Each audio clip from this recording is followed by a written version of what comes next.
नटराजन के नामांकन पर सियासत गजब, आखिर कांग्रेस कब लेगी सबक। 2009, 2024 और अब 2026 एक जैसे मामले में नामांकन रद्द होता है। आखिर कांग्रेस कब सबक लेगी? दूसरा सवाल, कांग्रेस की खामियां गिनाकर बीजेपी क्या अपनी रणनीति छिपा रही है? तीसरा सवाल, कांग्रेस के पास आगे क्या रास्ता बचा है? क्या कोर्ट से उसे राहत मिलेगी? अधिवक्ता तनुज दीक्षित, आप तीनों मेहमानों का बहुत बहुत स्वागत है। तनुज दीक्षित जी भी हैं, हाई कोर्ट के अधिवक्ता हैं। तनुज जी, कांग्रेस के पास आगे का क्या रास्ता बचा है? क्या आपको लगता है कि उसको कोर्ट से राहत मिलेगी? देखिए, भारतीय संविधान के अंदर एक आर्टिकल है, वो आर्टिकल है 329 सब क्लॉज बी। आर्टिकल 329 बेहद महत्वपूर्ण है, जानना भी बेहद जरूरी सभी दर्शकों के लिए भी।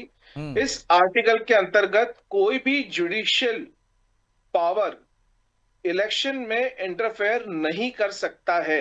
ये बाध्यता, ये बार्स हैं जुडिशियल इंटरफेरेंस के लिए, और ये समझने के लिए योग्य है। इसी के चलते अगर आपने ध्यान दिया हो तो सुप्रीम कोर्ट ने कार्रवाई के लिए कल तारीख जरूर नियत करी है, लेकिन चुनाव निरस्त करने से मना करा है। बेहद महत्वपूर्ण, आपने एक पिटीशन दायर की है जो कि रिट पिटीशन है, और इसी आर्टिकल 329 सब क्लॉज बी के चलते आप कोई भी निर्वाचन के मध्यांतर पिटीशन दायर नहीं कर सकते हैं, और करेंगे तो उसमें कोर्ट हस्तक्षेप नहीं कर सकता है अकॉर्डिंग टू द कॉन्स्टिट्यूशन।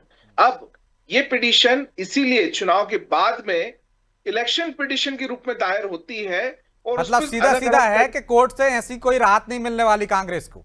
बिल्कुल। एक महत्वपूर्ण मामला पिछले ही साल 2025 में सुप्रीम कोर्ट में पूनम वर्सेस दुले सिंह का मामला रजिस्टर्ड हुआ, उस पर बेहद महत्वपूर्ण फैसला कोर्ट ने सुनाया। आर्टिकल 19 सब क्लॉज 1A के तहत right to know your candidate, अपने कैंडिडेट के बारे में सत्य और सही जानकारी जानना बेहद जरूरी है।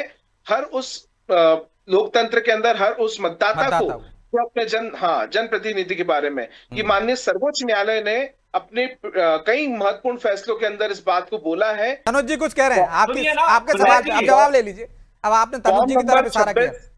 फॉर्म नंबर 26 कोई साधारण फॉर्म नहीं होता है।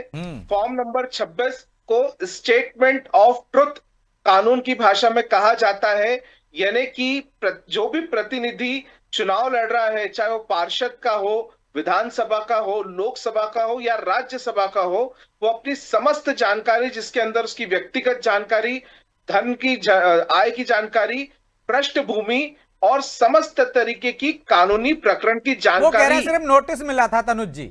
नहीं, इसमें एक बात जानकारी हो ब्रजेश जी, जो केस कोर्ट के संज्ञान में लिया गया हो वो प्रकरण बताना पड़ते हैं।